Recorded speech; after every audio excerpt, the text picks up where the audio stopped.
Como ontem foi Dia dos Mortos, eu estou fazendo esse vídeo aqui para falar um pouco da morte, para falar um pouco dos mortos com os quais eu já convivi, os quais eu já amei.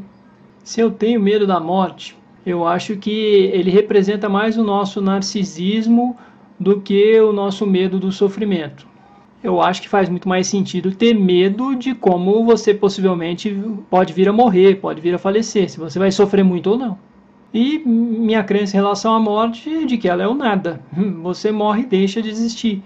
E as pessoas muito se colocam, o que vai ser depois de morrer? Se a gente tem outras vidas, se tem uma vida eterna.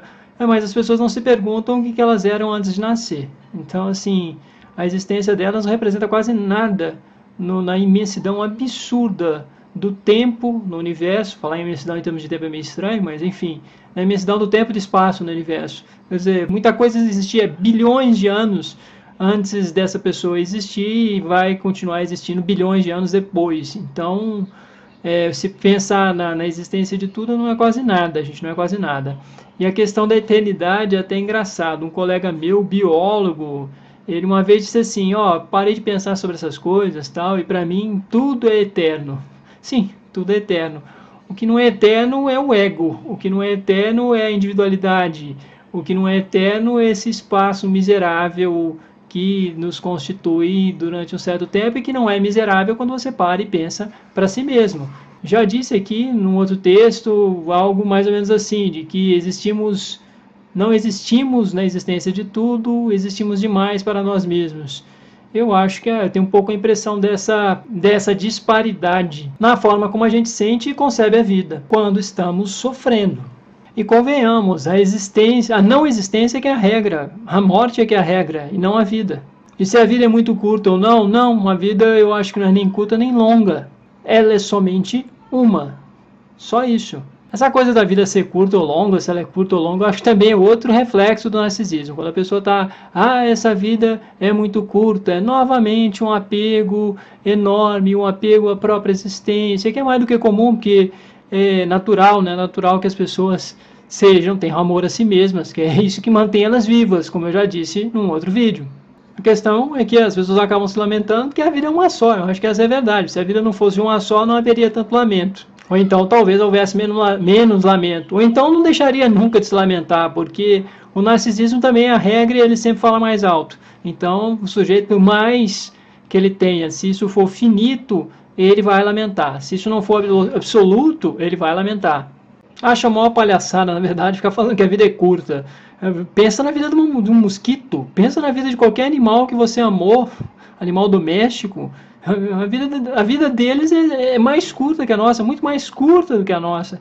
Quer dizer, o ser humano já vive muito mais do que ele vivia quando ele teve sua origem quanto espécie na Terra, que era a média, a média de vida era 25 anos de idade, talvez, por volta dos 20 anos as pessoas morriam.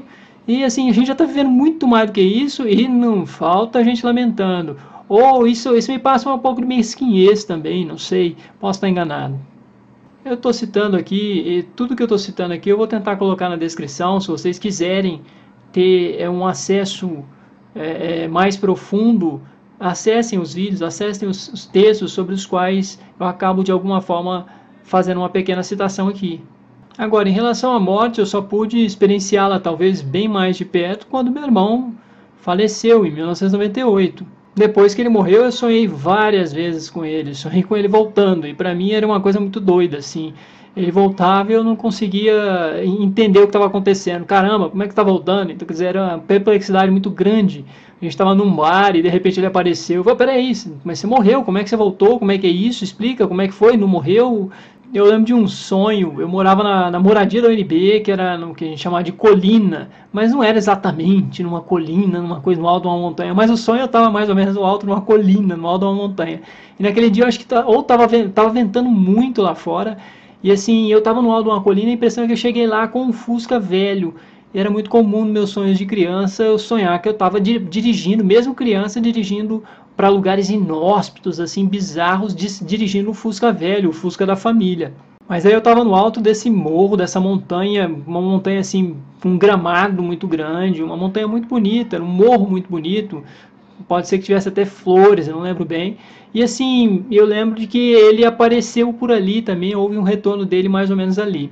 Outro sonho que eu tive foi de que minha mãe saía à rua, ou eu saía à rua, não lembrei agora, eu saía à rua, e eu saindo à rua eu lembro que eu vi algum barulho na rua, alguma coisa, e fui sair para ver. E não era a rua onde eu morei na infância, nem nada, mas que eu saí na rua e eu vi alguém vindo ao longe, bem ao longe assim, e era parecido com ele, e ele foi se aproximando, e assim, para minha surpresa era ele mesmo. Eu fui na direção dele e tentando entender o que estava acontecendo, ele continuou andando, como só olhava um pouco para o lado, mas praticamente como quase que eu não estivesse ali.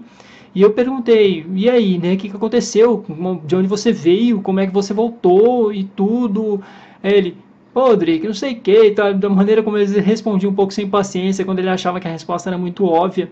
Mas eu fui acompanhando ele assim, tentando ter alguma resposta dele, perguntando, queria que ele me desse uma resposta. No final ele olhou para mim assim, no sonho, e disse, a gente passa.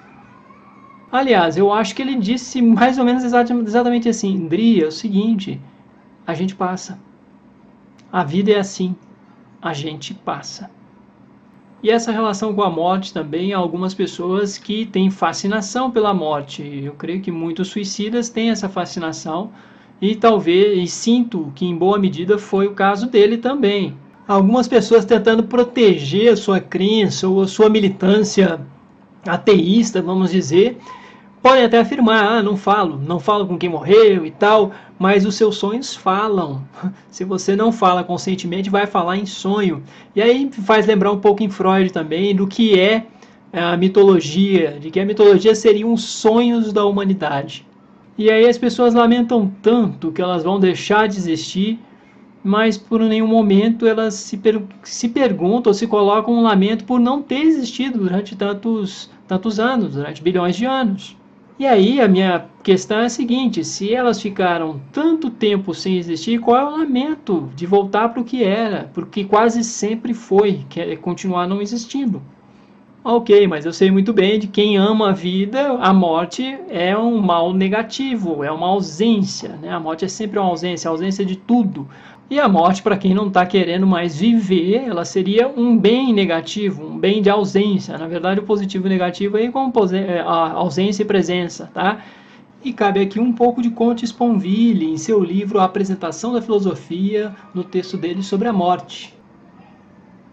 Aqui na página 52. Minha morte só tomará de mim eu mesmo. É por isso que me tomará tudo e não me tomará nada, já que não haverá mais ninguém para ter perdido o que quer que seja. A morte dos outros é muito mais real, muito mais sensível e muito mais dolorosa. Nesse texto, Comte Sponville traz um pouco de Montaigne em seus ensaios. E uma ideia muito presente nessa obra é a de que filosofar é aprender a morrer. E aí fico com a seguinte questão do contato que já tive com meditação, de que se filosofar é aprender a morrer, meditar é brincar de morrer. E ambos, na minha compreensão, de alguma forma nos ensinam a morrer. E não vou aqui me estender e falar de meditação, porque senão esse vídeo ficaria muito longo, talvez para uma próxima oportunidade. E já que estou falando mais precisamente do tema do aprendizado, do morrer, do aprender a morrer, quero citar uma passagem do Hagakure, um livro japonês escrito no início do século XVIII, o qual é considerado fundamental no aprendizado samurai. A meditação sobre o fato da morte ser inevitável deve ser feita diariamente. Todos os dias, quando o corpo e a mente de um indivíduo estão em paz, ele deveria meditar sobre ter o corpo estraçalhado por flechas, rifles, lanças e espadas, sobre ser carregado por vagalhões, sobre ser lançado em meio a um incêndio terrível, sobre ser atingido por um raio, sobre ser chacoalhado até a morte por um terremoto, sobre cair de um penhasco de centenas de metros, sobre morrer de doença ou cometer sepulcro na morte do seu mestre. E todos os dias, sem falta, o indivíduo deveria se considerar morto. É interessante, por essa passagem também me fez lembrar leituras que eu tive do Arqueiro Zen. Não estou lembrando agora certinho o nome do livro, mas é da arte Zen, do arco e flecha. E no Arqueiro Zen eu me lembro muito bem que o ideal do guerreiro, do samurai, de certo modo, era conseguir meditar no meio do campo de batalha, com o risco de ter ali no meio da meditação uma espada que lhe cortasse a cabeça, por exemplo. e voltemos para Conte-Sponville. Aceitar a morte, a sua e a dos próximos, é a única maneira de ser fiel à vida até o fim.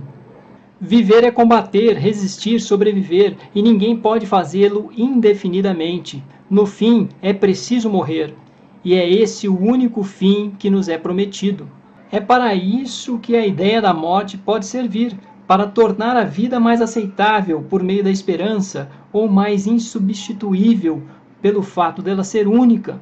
Complementando e finalizando, André Gide, citado também por Comte-Sponville. Um pensamento insuficientemente constante sobre a morte nunca deu valor suficiente ao mais ínfimo instante da tua vida. Ou Mário Quintana, quem nunca pensou em morrer não sabe o que é viver. Portanto, completa Comte-Sponville, é preciso pensar a morte para amar melhor a vida. Em todo caso, para amá-la como ela é, frágil e passageira, para apreciá-la melhor, para vivê-la melhor. Por hoje é só, meus amigos, e parafraseando um pouco uma conhecida que uma vez meio doida, a menina estava bem surtada no dia, e ela deu um adeus para todo mundo, falou tchau assim para o pessoal, com raiva lá do povo brigando com todo mundo. Ela disse mais ou menos assim, todo mundo disse tchau, adeus, tal, até logo, ela, até a morte. Então é isso, até logo e até a morte.